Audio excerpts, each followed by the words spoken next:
Hey, what's up everyone? This is Nick. I hope your week is going well. I'm super excited that things are starting to open back up again, right? Super cool. So I'm excited to see restaurants opening up. I'm starting to see businesses opening up. More and more people are starting to get back out and into the normal swing of things again.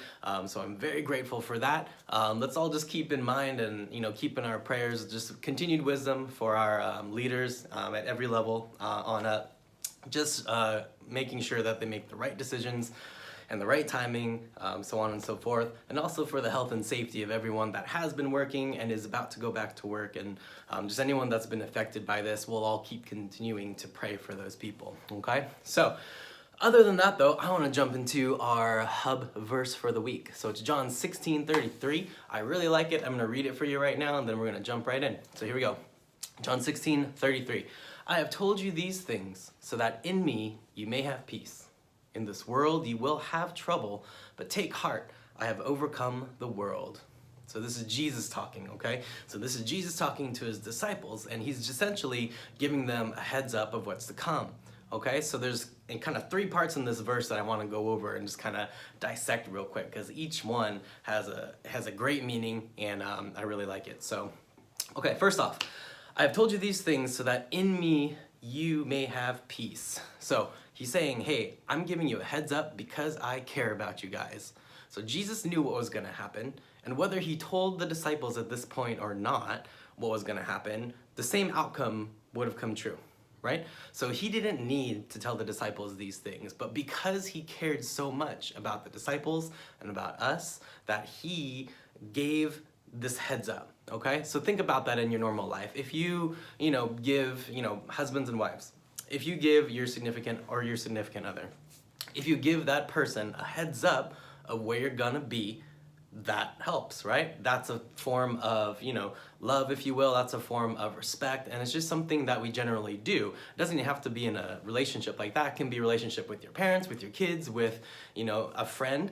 If you're running late, you give them a heads up that you're gonna meet them late, right? Or your kid's like, hey, with my kids, I'm like, hey, just so you know, your electronic time is gonna end pretty soon, just a heads up.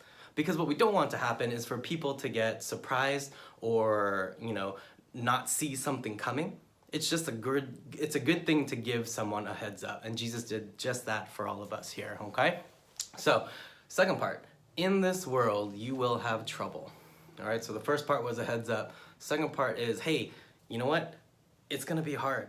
When I leave you guys, this is gonna be hard. This is what Jesus is saying right now. Like, I can't stay here forever. I have a purpose to fulfill, and I can't be here and talk with you and protect you guys, on earth physically forever. There's some other things that I have to do in order to protect you eternally. Does that make sense? So he gives them just the realistic, hey, it's gonna be hard. And you know what, guys? It's true. I think a lot of people get that mixed up where they say, hey, you're a Christian and God protects you. Isn't life supposed to be easy? It's quite frankly the opposite most of the times, right? And it's not easy being a Christian. It's probably one of the hardest things to be a Christian, especially these days. So Jesus says it's gonna be hard. But then here's the third part. Here's the follow-up that I like, the third part. But take heart, I have overcome the world. Simple as that. So he says, hey, I'm giving you a heads up. 1, things are gonna be hard. 2, but don't worry because I've beat it already. And I think that's great. I think that's just, it's short, sweet, and simple. Again, that's how I like things. It's easy to understand, and I'm so glad that he gave us this verse because it says, hey, no matter what happens, I got it. I overcame the world. So whatever you're worried about, we've talked about being worried about things, kind of these past 2 months or 3 months now where things have just been kind of different. But whatever you're worried about, Jesus has overcome. So think about it. Are you worried about finances? Jesus has overcome that. That's part of this world. Are you worried about disease? Jesus has overcome that. That's part of this world. Are you worried about depression? He's overcome that. Are you worried about loneliness? He's overcome that. Are you worried about just what's going to happen in the future? He has overcome that. So whatever you can imagine, picture the worst thing that you can imagine and know that Jesus has overcome that. And that, I think, is worth celebrating.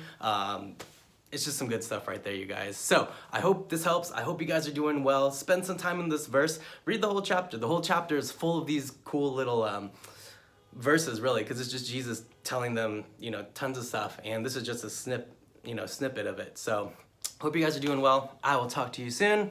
Take care.